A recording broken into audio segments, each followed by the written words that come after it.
जय श्री राधे। पूज्य श्री सद्गुरुदेव भगवान के चरणों में प्रणाम। पूज्य श्री सेठ जी कहते हैं, गीता पढ़ने के लाभ। गीता जी एक सर्वमान्य और प्रमाण स्वरूप अलौकिक ग्रंथ है। एक छोटे से आकार में इतना विशाल योग भक्ति ज्ञान से पूर्ण ग्रंथ संसार की प्रचलित भाषाओं में दूसरा कोई नहीं है। इसमें संपूर्ण वेदों का सार संग्रह किया हुआ है। इसका संस्कृत बहुत ही मधुर, सरल, सरस और रुचिकर है। इसकी भाषा बहुत ही उत्तम एवं रहस्य युक्त है। दुनिया की किसी भी भाषा में ऐसा सुबोध ग्रंथ नहीं है। मनुष्य थोड़ा अभ्यास करने से भी सहज ही इसको समझ सकता है, परंतु इसका आशय इतना गूढ़ और गंभीर है कि आजीवन निरंतर अभ्यास करते रहने पर भी उसका अंत नहीं आता, वरम प्रतिदिन नए नए भाव उत्पन्न होते रहते हैं। इससे वह सदा नवीन ही बना रहता है। गीता में सभी धर्मों का सार भरा हुआ है। संसार में जितने भी ग्रंथ हैं उनमें गीता जैसे गूढ़ और उन्नत विचार कहीं दृष्टिगोचर नहीं होते। गीता के साथ तुलना की जाए तो उसके सामने जगत का समस्त ज्ञान तुच्छ है। गीता जी वर्तमान समय में भी शिक्षित अशिक्षित, भारतीय या भारत से परे सभी समुदायों के लिए सर्वथा उपयुक्त ग्रंथ है। गीता जैसा विलक्षण एकता तथा समता सिखाने वाला अपूर्व उपदेश कहीं नहीं दिखाई पड़ता। गागर में सागर की भांति थोड़े में ही अनंत तत्व रहस्य से भरा हुआ ग्रंथ अन्य नहीं देखने में आता। गीता का उपदेश बहुत ही उच्च कोटि का है। गीता में सबसे ऊंचा ज्ञान, सबसे ऊंची भक्ति और सबसे ऊंचा निष्काम भाव भरा हुआ है। गीता के उपदेश को देखकर मनुष्य के हृदय में स्वाभाविक ही यह प्रभाव पड़ता है कि यह मनुष्य रचित नहीं है।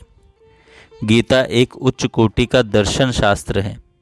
यह सिद्धांत रत्नों का सागर है।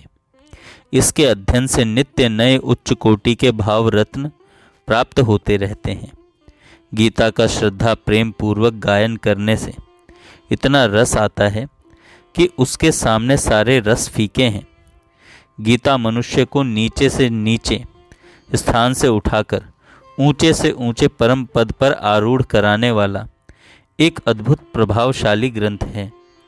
मनुष्य जब कभी किसी चिंता, संशय और शोक में मग्न हो जाता है और उसे कोई रास्ता दिखाई नहीं पड़ता, उस समय गीता के श्लोकों के अर्थ और भाव पर लक्ष्य करने से वह निश्चिंत, निस्संशय और शोक रहित होकर प्रसन्नता और शांति को प्राप्त हो जाता है।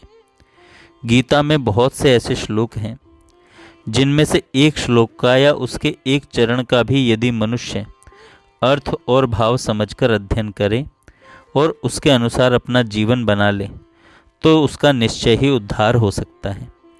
गीता में मनुष्य मात्र का अधिकार है।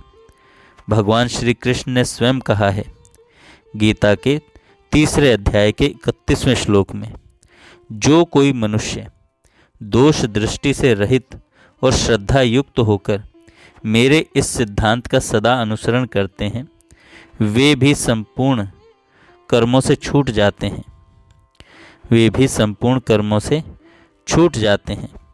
यहाँ भगवान ने मानवाह कहकर यह स्पष्ट कर दिया है कि यह एक जाति विशेष या व्यक्ति विशेष के लिए ही नहीं है। इसमें मनुष्य मात्र का अधिकार है। प्रत्येक वर्ण, आश्रम, जाति, धर्म और समाज का मनुष्य इसका अध्ययन करके अपना कल्याण कर सकता है। इसका अध्ययन करके अपना कल्याण कर सकता है। भगवान ने कहा है, कोई भी मनुष्य क्यों न हो जिसकी ईश्वर भक्ति में और गीता शास्त्र को सुनने में रुचि है। सेठ जी कह रहे हैं, कोई भी मनुष्य क्यों न हो जिसकी ईश्वर भक्ति में और गीता शास्त्र को सुनने में रुचि है, वही इसका अधिकारी है। ऐसे अधिकारी मनुष्य को गीता सुनाने वाला मनुष्य मुक्त हो जाता है। वह ईश्वर का अत्यंत प्यारा बन जाता है। भगवान ने कहा है, या इमं परमं गुह्यं मद भक्तेषु भिधास्यति भक्ति मई पराम कृत्वा मामे वैश्यते संशय। जो पुरुष मुझ में परम प्रेम करके इस परम रहस्य युक्त गीता शास्त्र को मेरे भक्तों में कहेगा वह मुझको ही प्राप्त होगा, इसमें कोई संदेह नहीं है। इसमें कोई संदेह नहीं है। गीता गंगा जी से भी बढ़कर है। शास्त्रों में गंगा स्नान का फल मुक्ति बतलाया गया है, परंतु गंगा में स्नान करने वाला स्वयं मुक्त हो सकता है।